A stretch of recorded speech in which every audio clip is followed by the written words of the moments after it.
Hey guys, in this video I'm going to take a look at Lubuntu 11.4. I know I have been making a lot of videos on Ubuntu distributions lately. I made one comparing Ubuntu 11.4 to Windows 7, one on Xubuntu, one on Mythbuntu, and one on Ubuntu Studio. However, this will most likely be the last one for a while. I probably won't make one on Kubuntu because I believe there are Linux distributions out there that implement KDE a lot better, such as OpenSUSE, and I won't bother doing a video on Linux Mint 10 because there are already hundreds of them out there. However, when Linux Mint 11 or whatever it's called is released, I will definitely do a review on that. So now let's get started.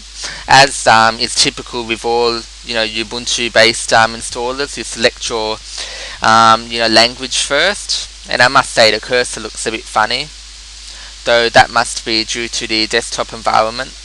Though it's pretty much the same as with all of the other installers we have seen so far. You can download the updates while installing and install the MP3 codec, which I'm not going to do forward. And I'm going to erase the disk and install Lubuntu because I am using a VirtualBox. Though obviously if you're going to dull boot, you have to select something else and carefully partition your drive, as you don't want to use you don't want to lose Windows or whatever else you're wanting to partition it with, dull boot it with. So forward, I've got an 8.6 gigabyte VirtualBox hard disk. Install now. And I'm also going to keep an eye on the bottom part here because I don't want it to download a whole bunch of updates, because it has a habit of downloading them without without your permission, and it obviously takes a lot longer to install. So I'm just going to pause the okay, no I'm not. Okay, so you need to type in your time zone. I'm obviously in Brisbane, Australia. Forward.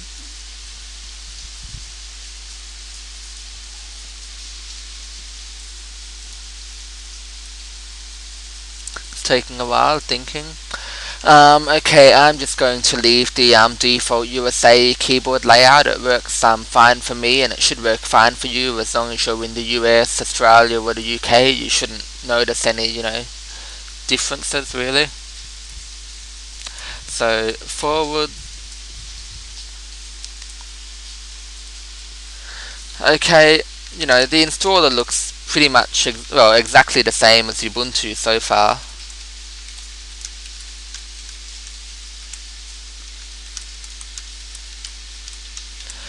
And I'll just set it to log in automatically.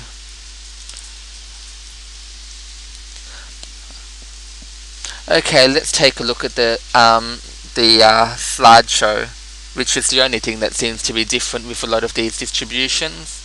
Thank you for choosing Lubuntu 11.4. I'm not sure, some people say Lubuntu or Lubuntu. I'm just going to say Lubuntu. Correct me if I'm wrong, though I haven't, I haven't seen anywhere that says, or I haven't heard anyone pronounce it in just one way. Lubuntu is designed to be easy and fast. Feel free to explore. I also might make a video comparing Lubuntu to Xubuntu. I have been asked which one is more lightweight. I believe Lubuntu is supposed to be a bit more lightweight. I'll just ignore that, that's a thunderstorm. Though, yeah, I might make a video comparing those two. Lubuntu is based on LXDE desktop environment, a fast performing and energy saving desktop environment. For more information on the LXDE website, it looks pretty nice. Internet with Chromium. This is probably the first distribution I've used which has Chromium as a default web browser. It's usually Firefox or Conqueror. Lubuntu is shipped with Chromium, the open source version of Chrome, a browser developed by Google. It's fast with a clean user interface. More information on the Chromium website. So included software, Chromium web browser, supported software, Firefox web browser. I have to agree, I do think that Chromium and Google Chrome are both faster than Firefox at present. which is a shame, or a shame for Firefox. Ablword and numeric. These two always seem to be in the lightweight distributions. I have never really used them. Though obviously with most distributions now you get what is it, LibreOffice. Most of them have moved away from OpenOffice. Use Ablword and numeric lightweight alternatives for LibreOffice and create letters, spreadsheets, etc. Information on Ablword and numeric websites. So included software is Ablword, numeric, XPad Notes, and you can obviously download LibreOffice if you prefer that, or there's Tomboy Notes. Oh, it looks to be downloading now. I'm just going to stop that. Videos with gnome-mplayer. Yeah, I've used mplayer before. It's not a bad player, pretty simple to use. Watch videos with gnome-mplayer, a fast video player using mplayer. Support for many formats is included. You can also obtain additional non-free support by installing the Lubuntu Restricted Extras package. So out of the box it won't, play MP3 or MPG or whatever is proprietary. Included software, gnome-mplayer, videos player, and you can obviously install a VLC videos player. I'm not sure what the compatibility is like with gnome-mplayer, though once you install the restricted extras package it's probably not much different to VLC. Chatting with your friends. With Pigeon you will be able to chat with your friends. Pigeon is pretty standard with most distributions these days.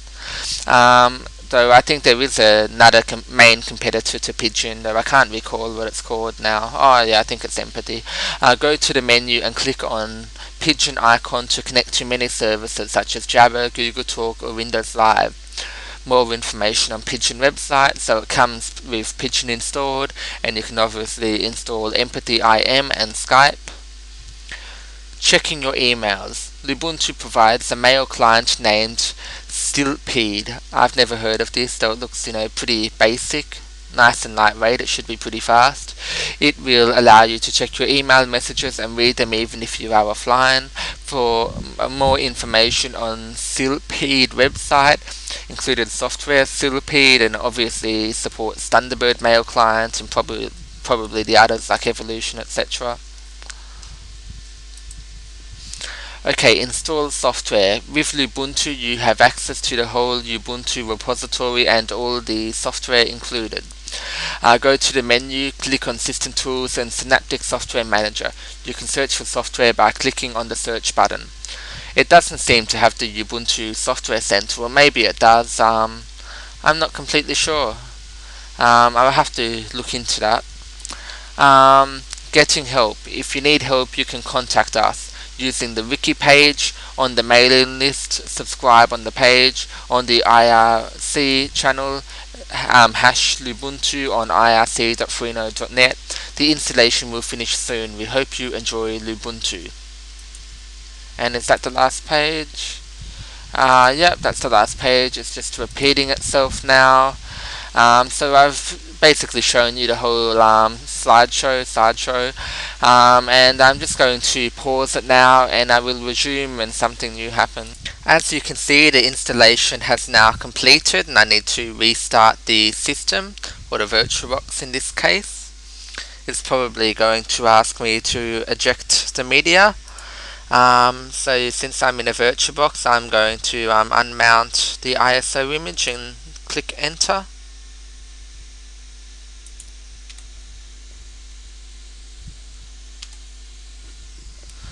And now the VirtualBox is restarting. And we are now booting into the Lubuntu 11.04 desktop. It didn't really show a flash screen. So where should we start? I can already tell just by looking at the OS. It's really fast, really lightweight. So let's check the desktop. If we right click we have the create new menu come up to create a new folder or blank file. Paste, select all, invert selection. You can sort the files and our desktop preferences. Currently the wallpaper is the Lubuntu default wallpaper, and that appears to be the only one included. or you can just obviously select a background color. There are text options, advanced show menus provided by window managers when desktop is clicked. So now let's take a look at the actual menu. It's a very simple menu. We have logout, we have run, which is pretty nice, preferences, so customize look and feel, desktop session settings, keyboard and mouse, LX key map, monitor settings, open box configuration manager, preferred application, screensaver. Let's check preferred applications quickly. So Chromium is the only web browser installed, and it's obviously the preferred web browser. And Silheed is the only mail client installed, and it's obviously the preferred mail client. What else can I show you? System tools, additional drivers, disk utility, language support, printing, Synaptic Package Manager. I don't think they have the Ubuntu Software Center for some reason. I'm not sure why exactly. So yeah, it all looks pretty standard. Brings back memories. And what else do we have here? System Profiler and Benchmark, the Task Manager, Time and Date, Update Manager, Users and Groups. So System Profiler and Benchmark. Let's have a look at this. Let's look at the summary. Okay, AMD Phenom 2 X6. I believe it only has access to 1 core though, from memory. I gave the virtual machine, 2048 meg of RAM. And it's only using 89 megabytes, so that's lightweight. The operating system, the username, is that correct? Yep, that's the correct time and date. The resolution, the audio adapter, and it says, all of the input devices, VirtualBox. Oh yeah, it's pretty nice. I quite like this program. The operating system, the actual kernel that's running, the uptime. What else? When you last logged into the operating system, the languages, file systems, display. We have all the users here. And under actual devices, we have the processor. I believe it only has 1 core. Memory, PCI devices, USB devices, printers, battery, sensors, input, storage, DMI, resources, network, yeah, all of that, interfaces, IP connections, routing table, ARP table, DNS servers, statistics, and shared directories. And we have benchmark, CPU Blowfish, performing Blowfish benchmark. Hopefully this doesn't take too long. So according to this machine, Intel Celeron M processor 1.50. Alright, oh no, it's comparing it to a Celeron M processor and a PowerPC processor. Results in seconds, lower is better. So it's a lot better than a PowerPC and an Intel Celeron M. Well, that's good to know. CPU crypto hash. Okay, CPU clock 3278 megahertz. CPU Fibonacci, whatever that is. And once again, it is comparing it to a Celeron and a PowerPC. I won't bore you and go through all of these, though it looks like a pretty nice program. I quite like it. So where was I up to? Let's look at the task manager. Oh yeah, it's pretty nice. CPU usage 17%. Though I like the low memory usage, that's really good. And obviously it has all of your tasks and who is running them. More details. What does that add? Oh yeah, there were like 3 modes. CPU, what's this? RSS. I'm not sure what that stands for, though it seems to be the memory and the PID. So user, the amount of CPU usage, RSS, VM size, PID, state, priority, PPID. So the basic view is pretty nice. pretty simple. Time and date, update manager. Yeah, you know, they all look pretty much the same. Your system is up to date. Users and groups. Yeah, it all looks pretty standard, really. And now let's look at sound and video. Audacious. I have heard of this program, however I have yet to use it. So yeah, it looks to be very lightweight. It's not like an Amarok or a Banshee, etc. An audio player for many platforms. Okay. gnome-mplayer, I have used this before.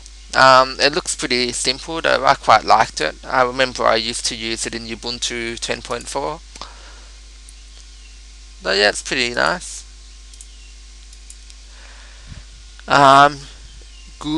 View, a video, oh wait, sorry, what did that say? A video viewer and capturer for Linux UVC driver. It doesn't have access to my webcam, so no point opening that. And XFburn, I saw that in one of the other Ubuntu distributions the other day. Office, Ablword, numeric, and Osmo, personal organizer. Let's take a look at this. Okay, so we have the calendar, 3rd of May 2011, the current time, the day number, the week number. Oh, it even says the new moon phase, new moon. Tasks, contacts, notes. I don't mind it. The one that I really like is contact, spelled with a K. It's usually in KDE distributions like OpenSUSE.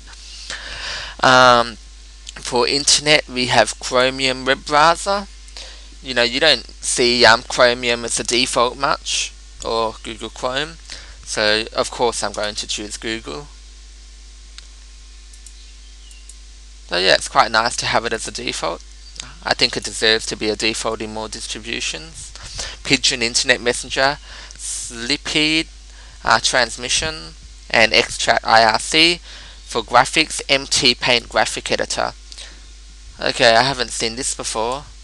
So it's obviously a lot simpler than GIMP, or it's not as advanced. It wouldn't have as many features as GIMP, I would imagine. So that's graphics, simple scan. And what games does it come with? They don't seem to have logos. Okay, so let's see, what can I check out? We have a lot of different games here. All starting with penguins, so they must all feature tux or something. You know, you don't see tux card or anything here. So what should I take a look at? Penguin Merlin. The Ace of Penguins. Oh yeah, these are very simplistic games. So yeah, not very exciting in terms of games. Accessories, character map. We should take a look at the file manager. Yeah, it's very nice, simple, clean. I like it. Oh, you can also access the applications from here too. Yeah, I like it. What else have we got? A calculator. Yeah, it looks functional. Image viewer. Yeah, that doesn't look bad either. You can rotate and flip it. But yeah, that's good. Does it have built-in crop? Doesn't look like it. But not a big deal. What's leaf pad? It's probably going to be like WordPad, or it's more like Notepad. And LX terminal, their terminal application. And yeah, XFburn again, and XPad. I'm not sure if there is anything else I can really show you. What have we got down here? We've got like a quick launch type section, to file manager, Chromium, and left click to iconify all windows, middle click to shade them. I'm not sure exactly what it means, so let's open a couple of windows. So left click to iconify all windows. I just did that. I don't know what it did exactly. Or maybe it's more of a show desktop type of button, middle click to shade them. Okay, I don't know what's with that. Though it more or less looks like show desktop, that type of button. And we have two desktops which you can switch between by default. We have our volume control and networking. And what is this? Oh, this is the Osmo, which was minimized to the dock. You can quit that. And this is that other one. What was it called? I can't remember what the program's called. That was the note-taking one. We have our clock. It's got a nice functional calendar. Sorry. Yeah, that's pretty nice. And do we have a power button in the menu? No, we just have log out in the menu. And here, I quite like this menu. Log out Ubuntu session, shut down, reboot, suspend, terminate, log out, and cancel. So yeah, I think that's pretty much it for this video. I'm not sure if there is anything else I can really show you. If you have any questions, feel free to ask me, and thanks for watching.